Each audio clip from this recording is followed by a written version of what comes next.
Saudara-saudari terkasih, pagi ini saya berada di Situ Gunung, di jembatan gantung yang menghubungkan dua bukit purba.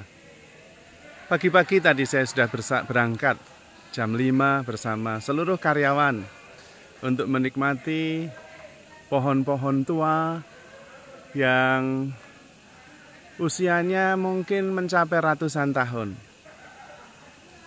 Dan untuk merasakan energi positif yang luar biasa. Energi ini begitu positif, begitu kuat, sehingga sungguh memberikan kesegaran dan kesehatan. Secara sederhana kita bisa merasakan rasa segar dan rileks. Karena oksigennya banyak, energinya besar.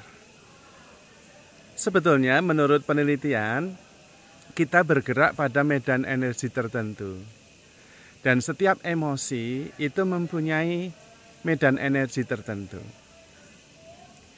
Kalau seseorang itu ada di dalam medan energi amarah, maka dia memancarkan energi kemarahan.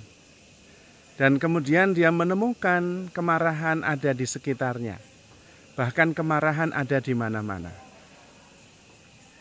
Biasanya energi kemarahan ini mempengaruhi mindsetnya. Atau juga sebaliknya, mindsetnya mempengaruhi emosi dominannya, amarah. Nah, biasanya orang dengan energi amarah itu memandang dunia sebagai realitas yang keras. Memandang dunia sebagai kenyataan yang tanpa belas kasih. Bahkan cenderung mengancam. Tuhan juga dilihat sebagai pribadi yang menghukum. Jadi saya harus benar, harus tunduk, harus taat. Kalau tidak, Tuhan akan menghukum. Maka pribadi-pribadi dengan energi kemarahan, dia juga biasanya agresif, menyerang, mendominasi.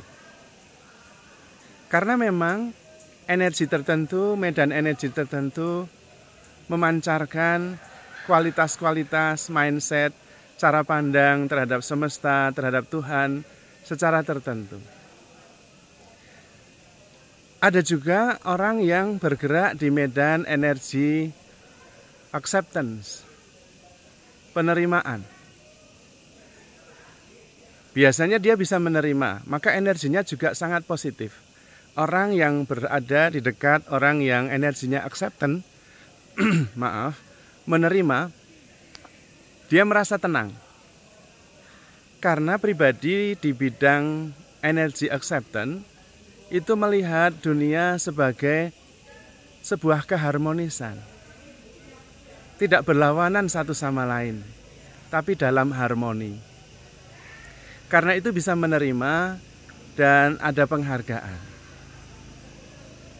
Tuhan dialami sebagai pribadi yang mengampuni, yang menerima, yang sabar, dan memberi harapan. Karena itu biasanya orang dengan energi acceptance, dia bisa menerima orang lain secara natural. Bahkan dia bisa membesarkan hati untuk memberi harapan.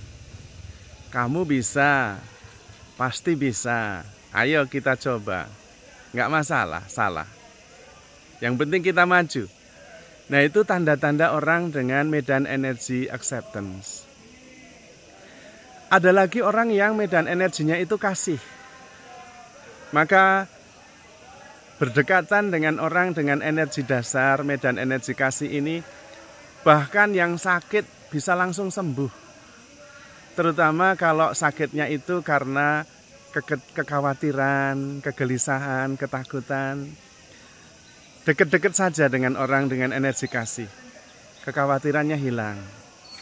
Kecemasannya lenyap. Orang dengan energi kasih ini, dia memandang semesta sebagai yang perlu dikasihi. Karena itu orang dengan energi kasih ini sifat dasarnya itu mengampuni, membesarkan hati. Setiap orang dilihat dari segi positifnya. Tuhan dialami sebagai sang kasih, sumber kasih itu sendiri.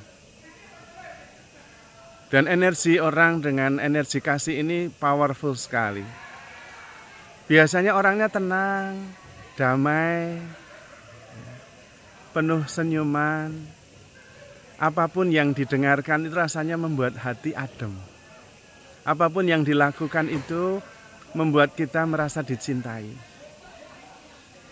Orang dengan energi kasih ini, dia menjadi perwujudan kasih itu sendiri. Ketika mendengar dia, kita mendengar kasih. Ketika melihat dia, kita melihat kasih. Ketika kita merasakan pelukannya, apalagi. Maka dia bisa menjadi seorang penyembuh. Healer yang natural. Biasanya semesta ini atau ciptaan yang lain dianggap sebagai bagian dari dirinya. Dia menyatu dengan semesta. Karena itu yang keluar dari dirinya adalah kasih. Maka sebetulnya kasih itu adalah state of being, bukan state of doing. Maksudnya begini. Orang dalam energi kasih, dengan energi kasih, dia diam saja dalam ketenangannya, memancarkan kasih. Tidak usah ngomong apa-apa, tidak usah buat apa-apa, kita merasa dikasihi olehnya. Karena memang kasih itu state of being, bukan state of doing. Bukan karena melakukan sesuatu, maka kemudian saya mengasihi. Biasanya justru kalau orang yang melakukan sesuatu, entah mengatakan I love you, atau melakukan sesuatu supaya orang lain tahu bahwa saya mengasihi, dia belum sampai state of being as love. Dia belum sebagai pribadi yang memancarkan cinta itu sendiri. Karena itu seringkali orang yang melakukan yang dianggapnya mengasihi justru ngomel kalau kasihnya tidak diterima. Saya ini sudah buat ini, buat itu, perhatikan ini, lakukan itu. Dia itu seperti nggak peduli, nggak menghargai. Itu menganggap bahwa cinta itu state of doing something. Karena melakukan sesuatu maka saya mencintai. Belum. Kita yang harus menjadi cinta itu sendiri. Kita menjadi state of love. Sehingga mendengar kita, mendengar cinta, melihat kita, melihat cinta. Karena cinta adalah state of being. Karena itu sekali-sekali perlu saudara-saudari terkasih merenungkan dari cara berpikir kita, dari cara pandang kita terhadap orang lain dan semesta, cara pandang kita terhadap Tuhan. Kita kemudian mengerti, kita bergerak di medan energi apa. Mengapa perlu?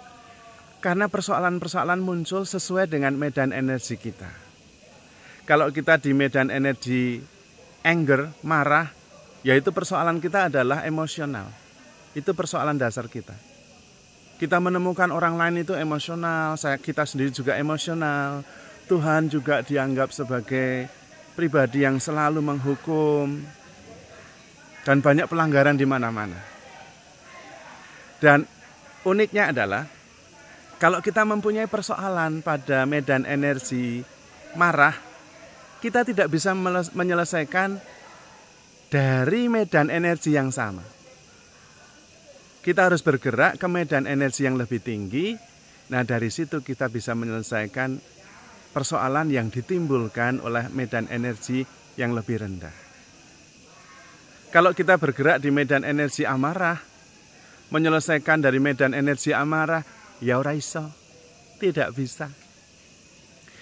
Tetapi kalau kita bergerak di medan energi amarah, kita kemudian menyelesaikannya dari medan energi acceptance, nah baru bisa. Itu berarti tapi kita harus naik dulu levelnya. Dari medan energi anger ke medan energi acceptance.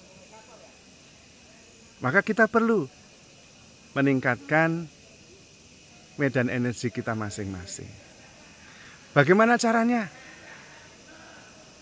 Ya kita menimba energi dari energi yang lebih tinggi. Salah satunya ini pergi ke situ gunung, itu adalah menimba energi supaya energi saya bisa terangkat dengan energi positif dari semesta. Yang harmonis, yang damai, yang penuh kasih. Pohon-pohon ini penuh kasih sekali. Karena dia hanya memancarkan oksigen kepada siapapun juga. Dia juga tidak pernah marah. Lalu kalau ada orang yang dia tidak suka, dia tidak mengeluarkan oksigen tapi karbon dioksida. Enggak gitu. Karena kasih adalah state of being.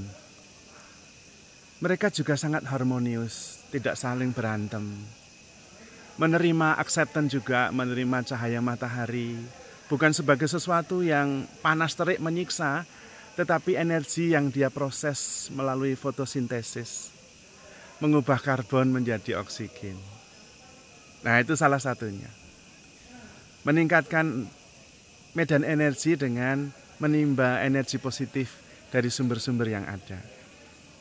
Bisa juga dengan berdoa, bisa juga dengan minum air yang segar sambil bersyukur. Banyak cara. Intinya adalah kita perlu meningkatkan kualitas energi kita, meningkatkan kualitas kesadaran kita, dan menemukan, merasakan keharmonisan dengan semesta, dengan orang lain, dan semakin memenuhi hati kita dengan cinta, supaya kemudian kita bergerak di medan energi yang tinggi, yaitu kasih. Karena kita sendiri diciptakan oleh Tuhan sebagai citranya yang adalah kasih. Dan kita terus dikasih oleh Tuhan sedemikian rupa. Maka saudara-saudari terkasih, handle yourself with care, because you are loved. Tuhan memberkati.